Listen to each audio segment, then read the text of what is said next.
I'm motivated by fear. Fear of fear.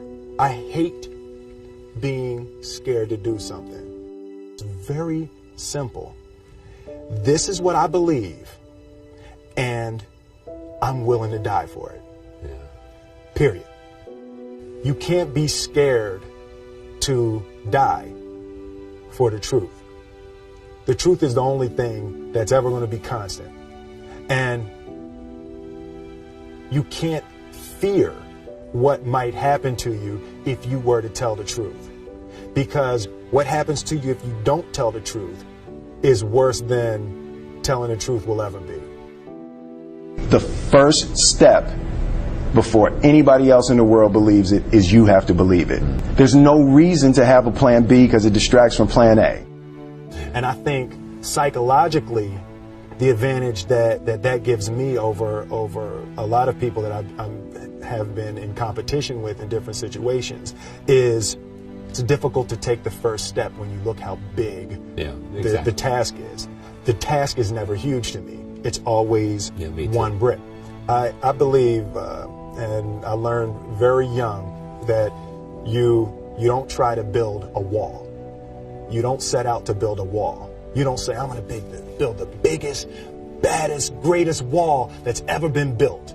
You don't start there. You say, I'm going to lay this brick as perfectly as a brick can be laid. There will not be one brick on the face of the earth that's going to be laid better than this brick that I'm going to lay in this next 10 minutes. And you do that every single day. And soon you have a wall. And soon you have a wall. I've never really viewed myself as particularly talented. Where I excel is ridiculous, sickening work ethic. You know, while the other guy's sleeping, I'm working. While the other guy's eating, I'm working. The separation of talent and skill is one of the greatest misunderstood concepts for people who are trying to excel, who have dreams, that want to do things. Talent you have naturally. Skill is only developed by hours and hours and hours of beating on your craft. I always knew that I could work hard enough. There wasn't an issue with discipline, or there wasn't an issue with the ability to sacrifice or the willingness to sacrifice. There's no easy way around it. No matter how talented you are, your talent is going to fail you if you're not skilled. You know, if you don't study, if you don't work really hard and dedicate yourself to being better every single day.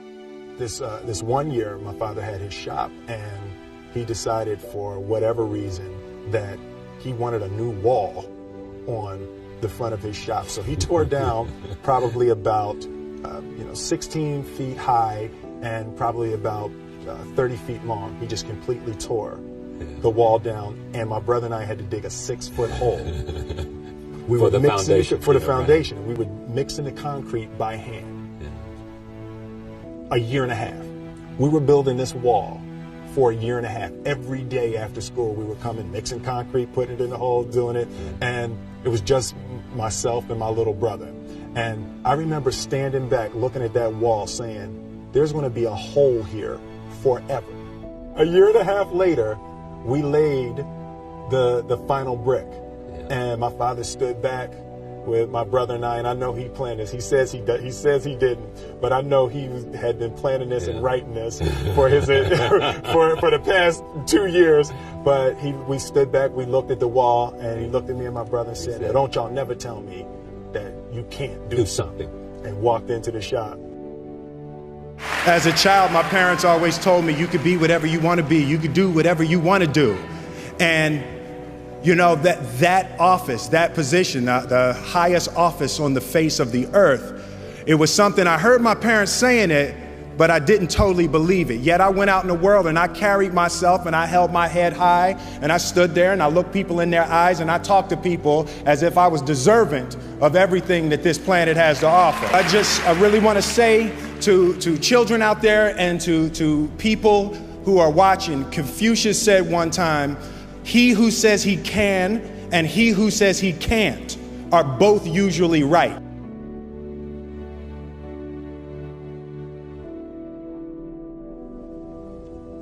having the opportunity to study greatness. And anytime you have that opportunity, there are certain intricacies that will make clear who you are. It becomes that much more clear who you are. The definition of who I am is very clear to me, and it also redefines who I want to be, in that I know for a fact that I'm stronger than I thought I was. You know, you can't help but ask yourself the question, what would I do if I was in Muhammad Ali's shoes? I'm not the best at anything. You know what I mean? Eddie Murphy is funnier than I'll ever be. Denzel is more powerful than I'll ever be.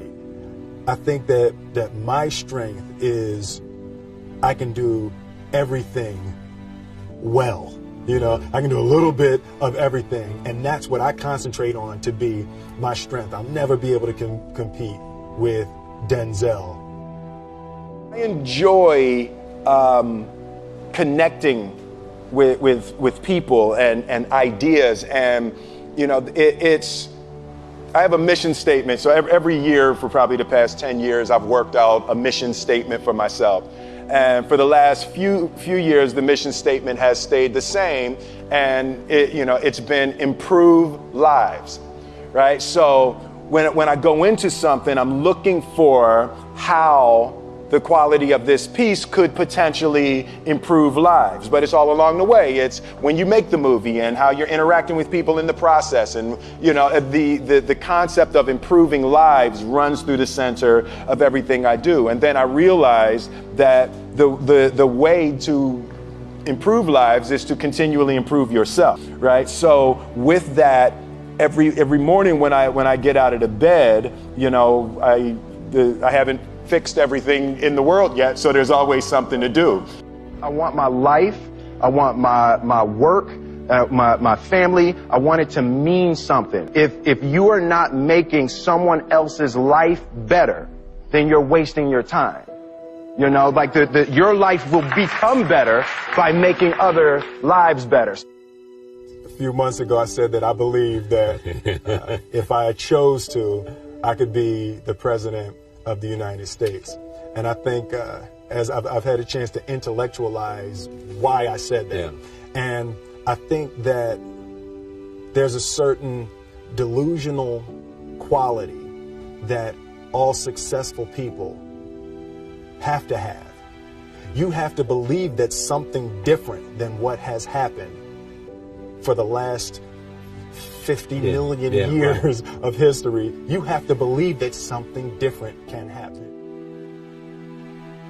The one thing that I truly tried to communicate in the interpretation of Ali is the complex simplicity of greatness. And how greatness is not this wonderful, esoteric, elusive, God-like feature that only the special among us will ever taste.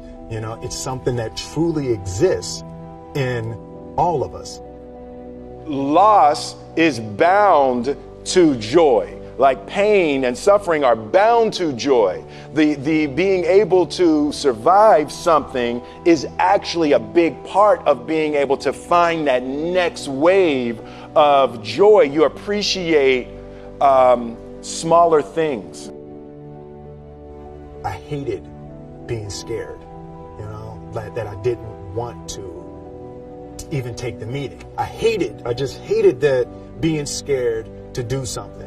And I think what developed in my early days was the attitude that I started attacking things that I was scared of.